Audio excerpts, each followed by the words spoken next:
This meeting is being recorded.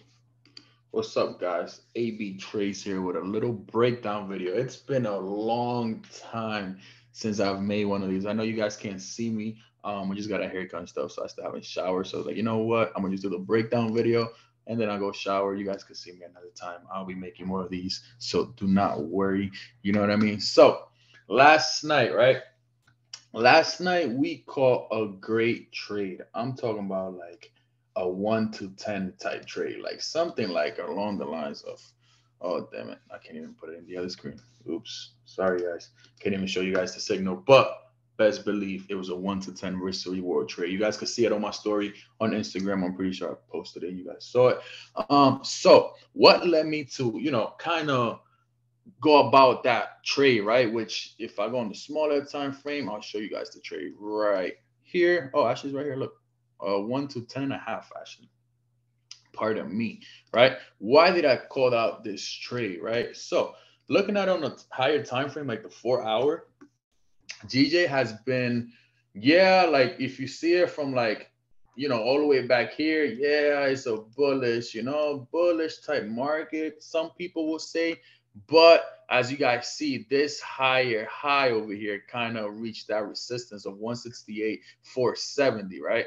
And then once we reached it, then what we started doing. So this is what I started seeing with price, right? And I'm not gonna delete none of this stuff because this is my personal. A matter of fact, I'm gonna do a new one so that way I could actually delete stuff and yeah, cool.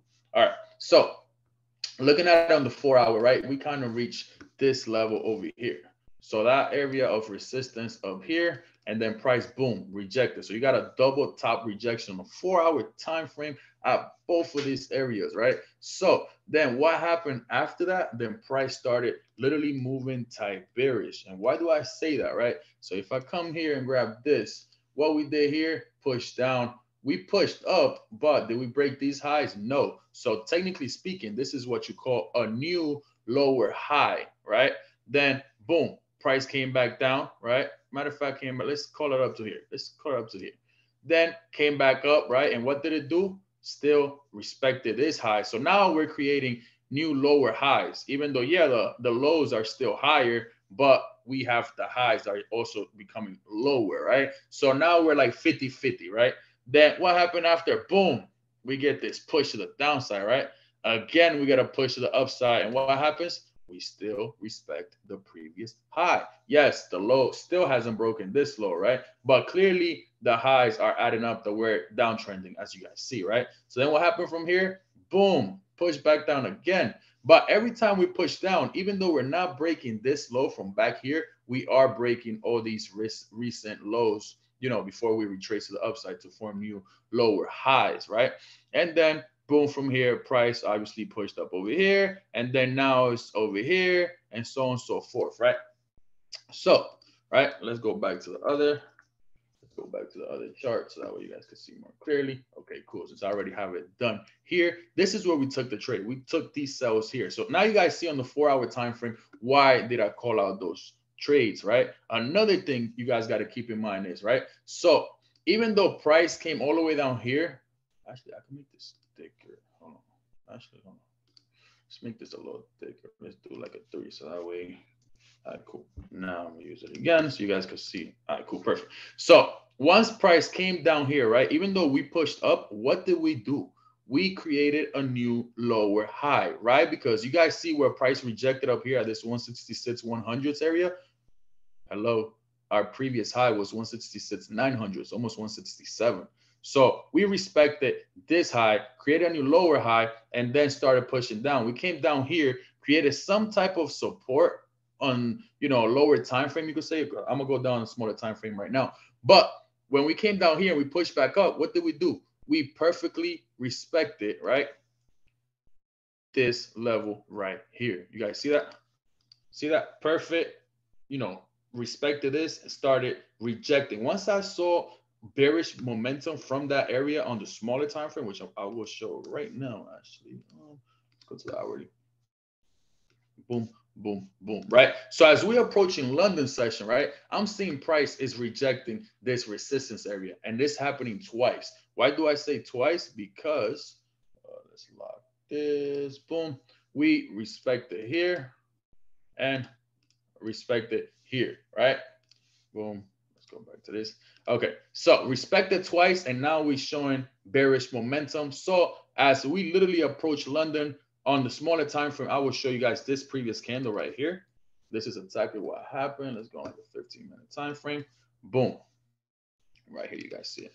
Right here, you guys see it. So we have this crazy bearish move, literally happened around like 2 a.m., I want to say. And then boom, price started pushing up, but then look, rejection of that resistance again. Then we had this nice bearish engulfing on the 15-minute, and I say, you know what? My analysis on the higher time frame is showing me downtrending. You know what I mean? So mainly looking for sales. As I'm coming down on the smaller time frame, I am seeing rejection of a resistance area. So I say, you know what? I'm taking my chance. Boom, I took sales here. I usually take entries on a 5-minute time frame because you see things a little more clear, at least because I use 10 pip stop losses. So like, you know, you got to be type, you know, accurate on your things, right? So boom, as soon as I saw these candles forming and I saw this candle start breaking the previous low, so this candle 580, I was like, you know what? I will take around, you know, 550, 500 entries. So I ended up taking 550. And as you guys see, it was just easy cake. It was just easy cake, to be honest. And now, as you guys see, now moving forward, right?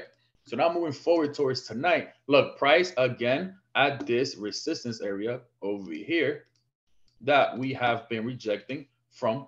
You see this area, rejected here, rejected all the way back here, right? So we're rejecting this area. So if moving forward tonight, price is back like around down here, you know, that 164, 500s, or, you know, same area where I took this trade, almost like that 500s, 400s area, I will take sales all the way back down to this support area. Why this support area? Because if you guys look left, right?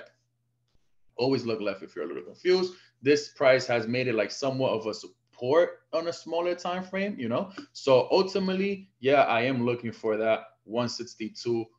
Very ultimately that 160 area, but you know that's a little long shot. So for now, we're gonna aim for that 160, let's say 163 200s area, you know, for tonight, and ultimately, you know, next day probably that 162 300s area. But for sure tonight, if price starts to, you know, reject this area again and starts breaking lows, once we get close to London session, I will be taking sales, aiming back down to this 163 100s, 163 200s area, you could say, you know what I'm saying, which is a nice. Let's see what we have going on here. Let's say I take sales around, I don't know, 500, and I hold them all the way down here. You're talking about 130 pips.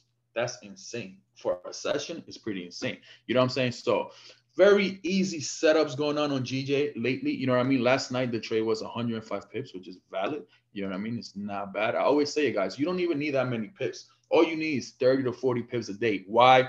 Because you don't make more money in this industry by catching a bigger move. You make more money by using a bigger lot size. You know what I'm saying? So you could catch 100 pips and use a one lot, and what are you going to make? What, $1,000? You know what I'm saying? Meanwhile, somebody else comes in a short amount of time, let's say 30 pips, but uses, I don't know, a freaking 20 lot. Bro, he's passing you. He's making like 6 bands. You know what I'm saying? So you don't make more money based on the bigger move. The longer you are in the trade, the bigger a chance you are of. Let's say I would have been hard-headed and I wanted to hold this trade all the way down to this support, which I said it was going to come down to. Look, it didn't make it fully there. We came all the way back up. He would have even stopped me out, or, you know, break even by then, obviously, or somewhere in profit. But point is, I would have just wasted my time when I could just literally settle for, you know, my 40 pips or whatever, somewhere around here, catch my profits, call it a day, come back today again, and do it again. You know what I'm saying? So don't be hard-headed. Don't try to hold the whole move. Sometimes it doesn't go your way. Go for that 30 to 40 pips a day. Just increase that lot size as you go along on your journey,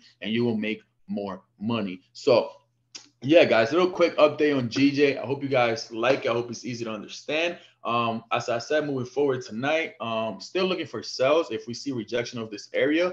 But only way I'll see buys is if we start breaking these little lower time frame highs of like 165, 100s and shit. So let's say above 165, 200s, I might be looking for buys up to like these highs of 160, 166 damn near, you could say. Yeah, 166 damn near. So yeah, but mainly bearish. So let's see what happens. And yeah, guys, I hope you guys enjoy this. Thank you and peace.